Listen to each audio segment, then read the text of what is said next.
दिनांक 6 नवंबर 1954 जनता वृत्तपत्र में डॉक्टर बाबा साहेब अम्बेडकर के इस भाषण को प्रकाशित किया था। इस भाषण में डॉक्टर बाबा साहब अम्बेडकर ने उनके जीवन में बचपन की कुछ घटनाएं घटी उसका जिक्र किया है। डॉक्टर बाबा साहेब का यह भाषण एक प्रेरणादायी सीख देता है। गुरुवार दिनांक 28 अक्टूबर 1954 डॉक्टर बाबा साहेब अम्बेडकर को उनके हीरक महोत्सव के उपलक्ष्य में मुंबई के पुरंदरे स्टेडियम में आयोजित भव्य अपूर्व समारोह में 1,18,000 रुपयों की थैली अर्पण की गई। यह सारा पैसा डॉक्टर बाबा साहेब अम्बेडकर अपने स्वास्थ्य के लिए खर्च करें। यह विनती हीरक महोत्सव समिति के सचिव आयुष्मान शाह औक्षाम और आयुष्मान भंडारे ने किया। उनकी इस विनती का सभा में उपस्थित 30,000 दर्शकों ने तालियों के साथ स्वागत किया। लेकिन अपना पसीना बहाकर मेहनत से कमाया हुआ गरीब जनता का पैसा मेरे जैसे बैरिस्टर को स्वीकारना बेशर्मी है, कहकर डॉक्टर बाबा साहेब ने वह सारी राशि मुंबई में बनाई जा रही इमारत के फंड में देने की घोषणा कर दी। 150 से भी अधिक संस्थाओं की ओर से डॉक्टर बाबा साहेब अम्बेडकर को फूलमालाएं और गुलदस्ते अर्पण किए गए। उनके साथ माई साहब अम्बेडकर भी थी। डॉक्टर बाबा साहेब अम्बेडकर ने अपने भाषण में कहा, बहनों और भाइयों, आपने जो यह 1,18,000 रुपयों की राशि दी है वह बहुत ही हल्की है। मुझे थोड़ा शक हुआ, इसलिए यह इतनी बड़ी राशि की घोषणा मैनेजिंग ट्रस्टी ने की है, इसीलिए उसकी जिम्मेदारी मैं उन्हीं को सौंपता हूं। सच पूछो तो मेरा हीरक महोत्सव मनाकर उसी के उपलक्ष्य में यह राशि दी गई है। ऐसा अभी अभी बताया गया है। हीरक महोत्सव केवल निमित्त हुआ है, ये पैसे आपके ही हैं और एक हॉल बनाने के लिए जमा किए गए हैं।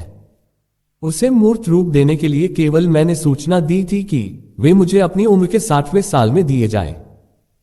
कई साल पहले इस फंड को इकट्ठा करने की शुरुआत हुई थी। 1942 में मेरी एग्जीक्यूटिव काउंसिल में नियुक्ति हुई तो मुझे मुंबई छोड़कर जाना पड़ा। उस समय रुपया इकट्ठा करने के काम में थोड़ी सुस्ती आ गई थी। 1952 में लौटने के बाद एक बार फिर मैंने वह काम हाथ में लिया, लेकिन दुर्भाग्य से इमारत के लिए जो जगह खरीदी थी उसमें किराएदार रखे जाने के कारण इमारत का काम शुरू नहीं किया जा पा रहा था। किराएदारों को निकालना मुश्किल हो गया था।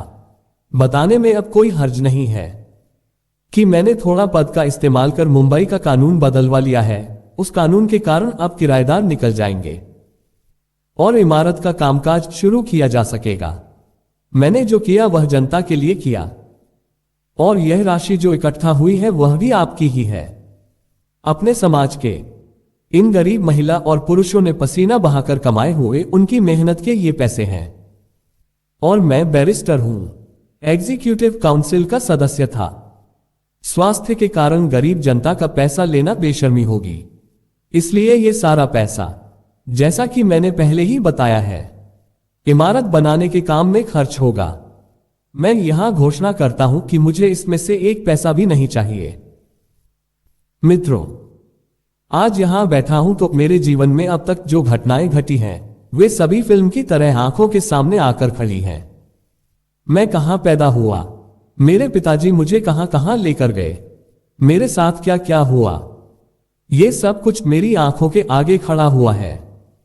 लेकिन मुझे यहां एक बात बतानी है और वह ये कि मेरी उम्र के 60 साल पूरे हुए। इसका क्या सबूत है? मैं किस साल पैदा हुआ इसका कोई रिकॉर्ड नहीं है, क्योंकि मेरे पिताजी 6 पायोनियर बटालियन में थे। बाद में वे 7 पायोनियर बटालियन में गए। तब उन्हें मेरा अपने बेटे के रूप में कोई महत्व महसूस नहीं हुआ था। उन्होंने मेरे पैदा होने की तारीख लिखकर नहीं रखी। कितनी छोटी बात है ये, लेकिन वे नहीं कर पाए। आज जो पैदा होने की तारीख है वही सच है, ऐसा कोई कह नहीं सकता। हालांकि मेरे बारे में 2-3 बातें साफ तौर पर कही जा सकती हैं। राजपूताने में महू में मेरा जन्म हुआ, इसलिए मेरा कोंकण के साथ कोई रिश्ता नहीं रहा। पिताजी कोंकण के ही हैं, लेकिन नौकरी के कारण उन्हें राजपूताने में जाना पड़ा। इस कारण मेरा जन्म महू में हुआ, ये बात पक्की है। दूसरी बात कि मेरा जन्म ठीक 12 बजे हुआ। उस वक्त मेरे पिताजी नौकरी पर थे और मेरी मां की प्रसव की तैयारी चल रही थी।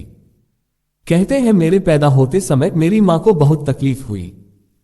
मेरे पिताजी को चिंता थी, लेकिन आखिर एक दाई ने आकर उनसे कहा कि अंदर जाओ, बेटा हुआ है। तीसरी बात यह कि मैं मूल नक्षत्र में पैदा हुआ था। ज्योतिषी ने बताया कि यह बच्चा बहुत बुरा है, इसकी मां जल्दी मरेगी। इस कारण अन्य भाई बहन मुझसे नफरत करने लगे। वे कहते, यह बच्चा मां के लिए बुरा है। आखिर हमारी मां जल्द ही गुजर गई। मेरे जन्म के बारे में इस प्रकार 3 बातें बताई जा सकती हैं। मेरे बचपन के बारे में खुद मुझे बड़ा आश्चर्य महसूस होता है। मेरे 12-13 साल का होने तक सभी लोगों को पूरे यकीन के साथ लगता था कि यह बच्चा अपने कुल के लिए कलंक साबित होगा, यह कुछ नहीं कर पाएगा। क्योंकि मेरे 12-13 साल के होने तक लंगोट के अलावा कोई कपड़ा नहीं पहनता था। साथ ही हर घर के दरवाजे पर जाकर पूछता था कि क्या आपके घर की लकड़ियां तोड़नी है। पहले शिक्षा में मेरी कोई दिलचस्पी नहीं थी। मां के गुजर जाने के बाद मेरी बुआ ने मेरा लालन पालन किया। मुझे लगता था पढ़कर क्या करूंगा। 6 महीनों तक मैंने माली का व्यवसाय किया। मिलिट्री कैंप में बाघ हुआ करते थे। वहां के माली के बेटे से संगत की, मिट्टी पत्थर उठाए, जमीन साफ की, नल से बाघ को पानी देना था, लेकिन वह मुझसे नहीं हुआ। तब मैंने घर के ऊपर लगे सारी खपरेलें निकाली और उनसे नालियां बना दी। अब लगता है कि क्या थी मेरी जिंदगी भी। जब हम सतारा में थे तब अन्य सूबेदार नायक भी थे। उनके घरों के आगे एक कूड़ेदान था। गोबर कूड़ा उसमें पड़ा रहता। उस कूड़ेदान के किनारे एक बूल का पेड़ था। मैं पेड़ पर चढ़ने में एकदम निपुण था। बंदर भी शायद पेड़ पर इतनी जल्दी नहीं चढ़ पाते होंगे। अब मेरे पैर कमजोर हो गए हैं। मैं उस पेड़ पर चढ़ता और कंबल बिछा कर सो जाता। मन भर जाता तो ऊपर से ही कूड़ेदान में बिखरी राख में छलांग लगाकर उतरता। उस वक्त सतारा में प्लेग फैला हुआ था। लोग कहते कि कई लोग प्लेग से मरे, लेकिन इसको पता नहीं क्यों प्लेग नहीं होता। ऐसा मेरा हाल था। एक बार कसाई 3 रुपयों में बकरी देने के लिए तैयार नहीं था। तब हमने वसूली की और 3 रुपयों में 2 बकरियां लेकर आए। तब हम लंबे बांस लेकर बकरियों को चारा खिलाते थे। किसी ने बताया कि ये बकरियां सींग वाली हैं। सींग वाली बकरियां अच्छी नहीं होती, बिना सींग वाली बकरियां अच्छी होती हैं। मेरा बचपन ऐसा ही बीता। उस समय इस व्यवस्था में अंधविश्वास कूट कूट कर भरा पड़ा था। घर में कई लोग मेरे लाड करते। मेरी बुआ का मैं बहुत लाला था। उसने सबको हल्का कर रखा था। बिन मां का बच्चा है, उसे डराया धमकाया मत करो। इसीलिए मैंने मिली आजादी का पूरा फायदा उठाया। सबको यही लगता था कि इस बच्चे के हाथों कुछ अच्छा नहीं होने वाला। आज अगर मेरा ये सब देखने के लिए वे यहां होते तो कितना अच्छा होता। इस प्रकार मेरा बचपन गुजरा। आप अब समझे होंगे कि फिर मेरे जीवन में कितनी क्रांति आई। मैं अगर चरवाहा बनता या मेहनत मजदूरी का काम करता तो आज इस पद तक नहीं पहुंच पाता। मेरे पिताजी हमेशा मुझसे कहा करते थे, अच्छा काम सीखो।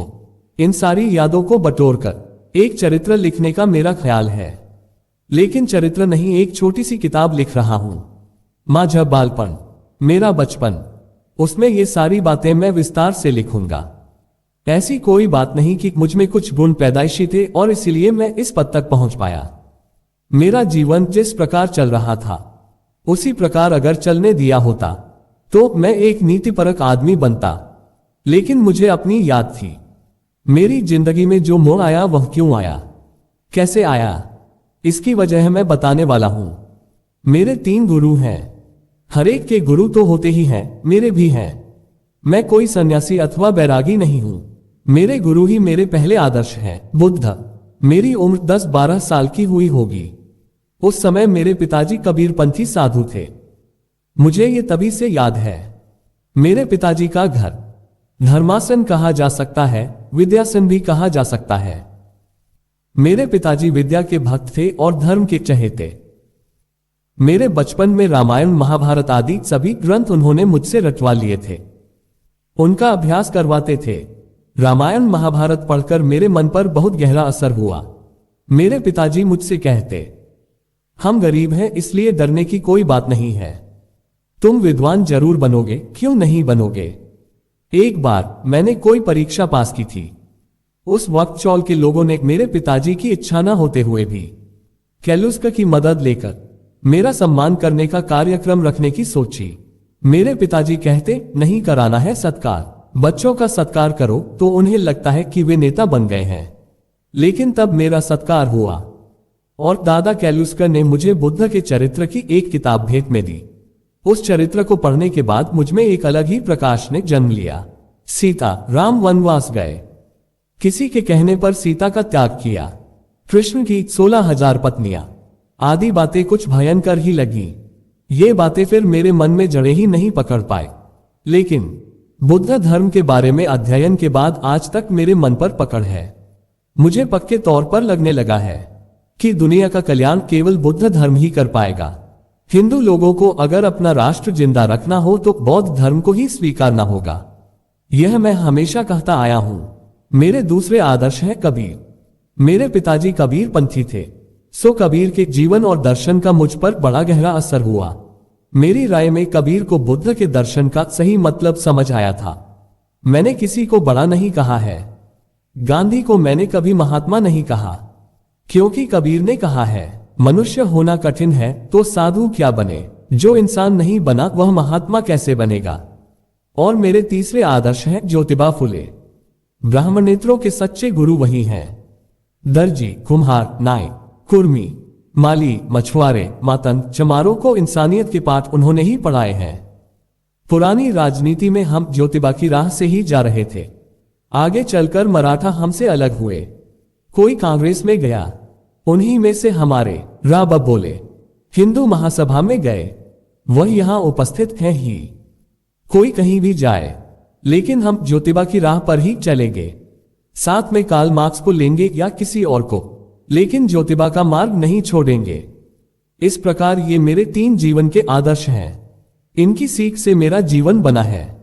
इनके अलावा मेरे 3 उपास्य प्रेरणा भी हैं। किसी के मरी आई, खंडोबा जैसे भगवान होते हैं, मेरे भी 3 भगवान हैं। मेरी पहली प्रेरणा है विद्या। विद्या के बगैर इंसान को शांति या इंसानियत मिलना संभव नहीं है। विद्या सभी को मिलनी चाहिए, वह महासागर की तरह है। बुद्ध ने एक बार कहा है कि बुद्ध धम्म शुद्ध धर्म है, यहां भेदभाव नहीं है। श्रमण, भिक्षु, ब्राह्मण, भंगी सब एक हैं। मेरे संग में आने से पूर्व उनका जो भी नाम रहा हो, सब एक हैं।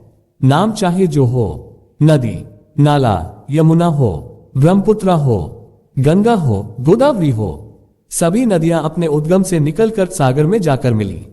सबका पानी जब मिल गया तब ये बता नहीं पाएंगे कि यह गंगा का पानी है या गोदावरी का। मेरा संग महासागर की तरह है, यहां जाति पांति नहीं, आप सभी एक हैं। आपकी विद्या पाने की चाह है तो उसे सफल कीजिए। जिस प्रकार इंसान को अगर जिंदा रहना हो तो उसे अनाज की जरूरत होती है, उसी प्रकार उसे विद्या की जरूरत होती है। ज्ञान के बगैर वह क्या कर सकता है। ब्रह्मदेश में 90% लोग सुशिक्षित हैं। आज भारत में 90% लोग निरक्षर हैं। ब्राह्मणों ने हमें विद्या नहीं दी, इसीलिए ऐसा हुआ है। धर्म के कानून ने हमारी शिक्षा की राह में रोड़े अटकाए, हमारी विद्या छीन ली। हमारे लोग समझते कि पत्थर ही विद्या है, इसीलिए हमारी धार्मिक मान्यताएं नीचे लुढ़कती गई। पत्थरों की पूजा करने वाले भक्त हम में हर जगह हैं। संत तुकाराम ने एक जगह कहा है, नवस साया से कन्या पुत्र होती, तरी कासया करने लागे पति। इसका अर्थ ये हुआ कि अगर भगवान को गंगा उपवास करके इसी से संतान हुआ करती तो उसे शादी करके पति की जरूरत ही नहीं पड़ती। इसकी वजह है उनके पास विद्या नहीं थी। विद्या बहुत बड़ी चीज है। मुझे विद्या के प्रति पागलपन की हद तक लगाव है। ब्राह्मणों के घरों में नहीं होंगी उतनी किताबें आज दिल्ली के मेरे घर में हैं। मेरे पास कुल 32,000 किताबें हैं। किसी ब्राह्मण के पास इतनी किताबें दिखा दो। ठाकुर एंड कंपनी की हजारों रुपयों की उधारी के बिल मुझ पर हैं। उधार का माल मुझे कहीं भी मिलता है। जहां मेरी उधारी बाकी रह जाती है वहां मैं अपनी गाड़ी ले जाकर खड़ी कर देता हूं। इतना मुझे विद्या के बारे में पागलपन है। इस प्रकार हर किसी को विद्या से प्रेम होना चाहिए। किसी स्त्री से पुरुष को प्रेम होता है, वह दूसरे गांव में रहती है। मान लीजिए रात 12 बजे उसे उसकी याद आती है, फिर वह रात में ही उठकर चल देता है। न शमशान देखता है न और कुछ, बस निकल पड़ता है, उसके घर पहुंचता है। इतना प्रेम जब पुस्तकों से होगा तभी वह विद्या का सच्चा पुजारी बनेगा। मैं 24 घंटे विद्या की पूजा करता रहता हूं। मेरी दूसरी प्रेरणा है स्वाभिमान। मैंने किसी से कोई याचना नहीं की। मेरा लक्ष्य था कि मेरा पेट तो भरना चाहिए और अपने लोगों की सेवा भी करनी होगी। डॉक्टर परांजपे की विनती से एक महाविद्यालय में इकोनॉमिक्स का प्रोफेसर बना। तब उन्होंने मुझसे 13 भाषण देने के लिए कहा। मैंने कहा केवल 4 भाषण दूंगा, ठीक लगे तो रखिए, क्या फिर मेरे लिए अपनी राह खुली है, क्योंकि मुझे अपने लोगों की सेवा करने के लिए समय की जरूरत थी।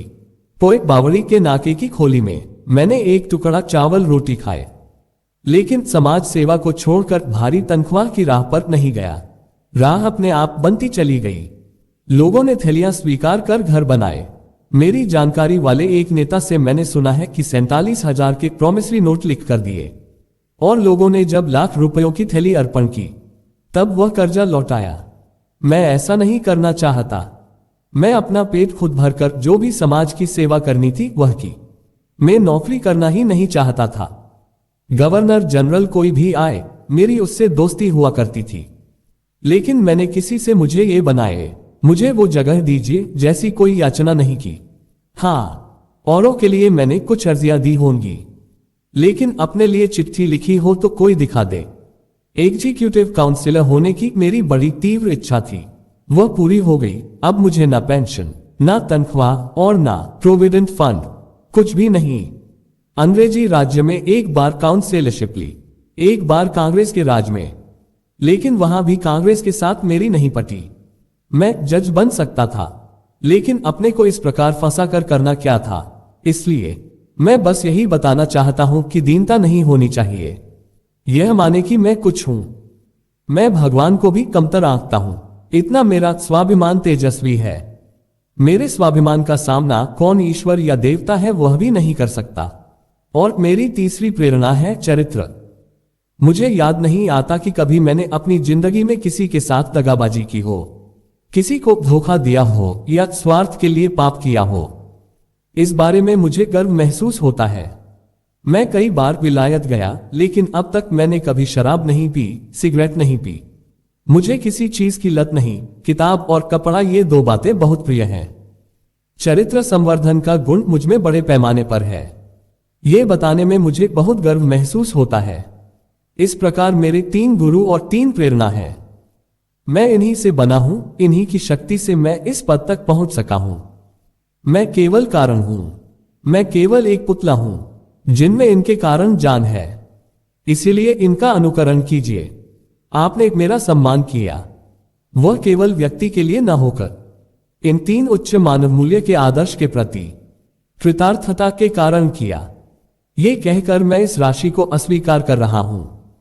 1919 साल से, अर्थात जब गांधी ने कदम रखा, तभी से मैं राजनीति में हूं। इसके बावजूद मेरी कभी उनसे बनी नहीं। कई तरह की कोशिश हमने की। महाड का पानी का सत्याग्रह, नासिक का मंदिर प्रवेश का सत्याग्रह, कई तरह के सत्याग्रह किए हैं। चवदार तालाब का पानी पीने के या कालाराम मंदिर में जाने से हमें अमृतत्व नहीं मिलने वाला, वह हमारे अधिकार की लड़ाई मात्र थी। लेकिन किसी ने सहानुभूति नहीं दिखाई। अखबारों में हमारे व्यंग्य चित्र छपा करते थे। हमारे कार्यक्रमों के लिए संवाददाता नहीं आते थे। मैं बहिष्कृत भारत का संपादक था। 1919 से 1942 तक मैं संपादक रहा। एक बार केसरी में विज्ञापन भेजा, साथ में विज्ञापन की फीस के तौर पर 3 रुपयों का मनी ऑर्डर भी भेजा। मनी ऑर्डर वापस आ गया। पेपर में जगह नहीं होने का कारण बताया गया था। टाइम्स ऑफ इंडिया को फोन किया, उन्हें लगा कहां से ये भिखारी लोग परेशान करने आ गए। उन्होंने जवाब ही नहीं दिया और अब हमेशा मेरे पीछे पड़े रहते हैं, रिपोर्ट दीजिए। ऐसे हालात थे। हमारे आंदोलन ने ऐसे ऐसे दिन देखे हैं। मैं महार लोगों का असल में बहुत ऋणी हूं। महार लोगों के कारण ही मैं ये सब कर पाया। यह मेरा 30 सालों का अनुभव है। महार युद्धवीर हैं, लड़ सकते हैं, त्याग कर सकते हैं, अन्य कोई भी जाति यह नहीं कर पाएगी। इसलिए मेरी नजर में उनके मेरे ऊपर बहुत उपकार हैं। मैं यहां जातिवाचक उच्चारण कर रहा हूं। इसलिए कोई मुझ पर आरोप कर सकता है, लेकिन मुझे अभिमान है कि मैं इस जाति में पैदा हुआ। इस स्थिति में अस्पृश्य समाज पहुंचा, इसका बहुत सारा श्रेय आप लोगों का है। महिलाओं का भी इसमें बहुत बड़ा हिस्सा है। 30 साल पहले महिलाएं बेहद गलिच तरीके से रहा करती थीं। तब महिलाएं मुझे बामन है कहा करती थीं। वे कहती हमें बामन नहीं बनना। आज ऐसे हालात नहीं हैं, लेकिन अभी हम शिखर तक नहीं पहुंचे हैं, मध्य पर पहुंचे हैं, ऊपर चढ़ रहे हैं। पैर कब फिसलेगा कह नहीं सकते। अभी संकट की स्थिति बदली नहीं है। मैं या वह नेता, ये झगड़ा अब खत्म करना होगा। सार्वजनिक कार्य में मदद कीजिए। हजारों संस्थाएं दान धर्म कर जाति का उद्धार करती हैं। कोकणस्थ ब्राह्मण, देशस्थ ब्राह्मण, प्रभु आदि ब्राह्मणों की संस्थाएं हैं। उन्होंने अपने छात्रों को विलायत भेजा है, बड़े पदों पर बैठाया है। इन बातों को ध्यान में रखते हुए महीने का 1 रुपया अगर देना तय किया तो साल के अंत तक कितना तो काम हो सकता है। मेरे अब ज्यादा से ज्यादा 8-10 साल ही बचे हैं। बाबा साहेब हैं, इसलिए हमें कुछ नहीं करना कहकर नहीं चलेगा। मैं अब राजनीति से अलग होने वाला हूं। आपको खुद अपना जीवन उज्जवल बनाना है। त्याग, समर्पण आदि बल, निस्वार्थ भाव लगाकर काम कीजिए। मुझे इसी जन्म में आप अपने साथ क्या करते हैं ये देखने दीजिए। मरने के बाद मुझे कैसे पता चलेगा कि आपने अच्छा किया या बुरा किया। मैं आपको सचेत कर ये कह रहा हूं।